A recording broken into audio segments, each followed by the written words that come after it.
Անում, բայց մենք չենք վախենում, դուք էլ չվախենաք։ Հիմա ցանկանայի պատասխանել ձեր հարցերին։ Հարցս վերաբերում է մեր հայրենիքի անվտանգությանը։ Վերջերս իշխանությունը մի այսպիսի կեղծ օրակարգ առաջ բերեց, որ եթե ազգաբնակչությունը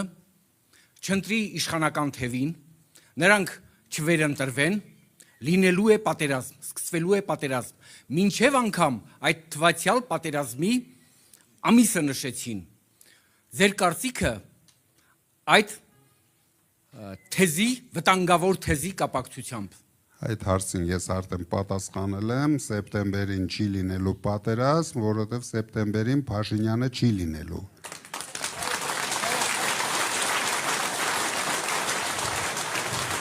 Հնալիևը զարթնում է, մի հատ փռշտում է, էսի վախենում է։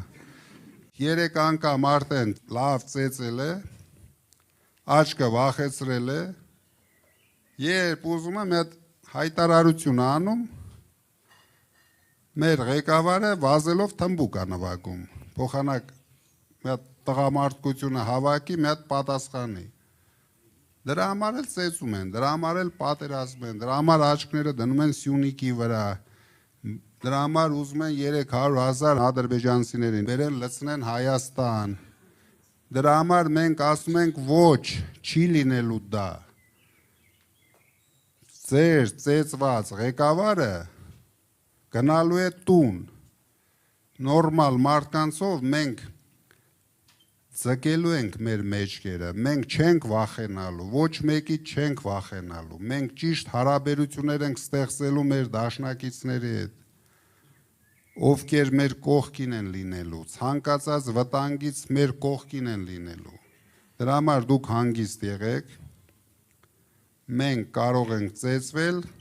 միայն Փաշինյանի դեպքում, ուրիշ տարբերակ չկա։ Հենց մենք հաղթեցինք, նույն օրը դուք կզգաք բոլորի ախորժակները ընկնելու է իրանց տեղը, դեռ մենք ոչինչ չենք անելու դրա համար, որտեղ բոլորն էլ գիտեն, որ մենք ծեծվող չենք։ Մենք Լոռի մարզով, Վանաձորով վստահում ենք ձեզ, առաջնորդեք մեզ։ Շատ շնորհակալություն։ Ես ասեցի, Լոռու մարզի հաղթանակը ինձ համար շատ կարևոր է։ Պարոն Կարապետյան, բարև ձեզ։ Անչափ երջանիկ եմ, 10 ամիսների մեր տառապանքից հետո ձեզ հետ միասին 10 ամիս տառապել ենք։ Դուք մեր լեգենդն եք, ազգային լեգենդը, ազգային հպարտությունը, ամբողջ աշխարհում ճանաչված մարդ եւ այն մարդիկ, ովքեր որ ձեր ոտքի տակի փոշին չարժեն, այդպիսի մարդիկ ուզեցել են ցավ պատճառել ոչ միայն ձեզ, այլև մեզ, ամբողջ հայ ժողովրդին։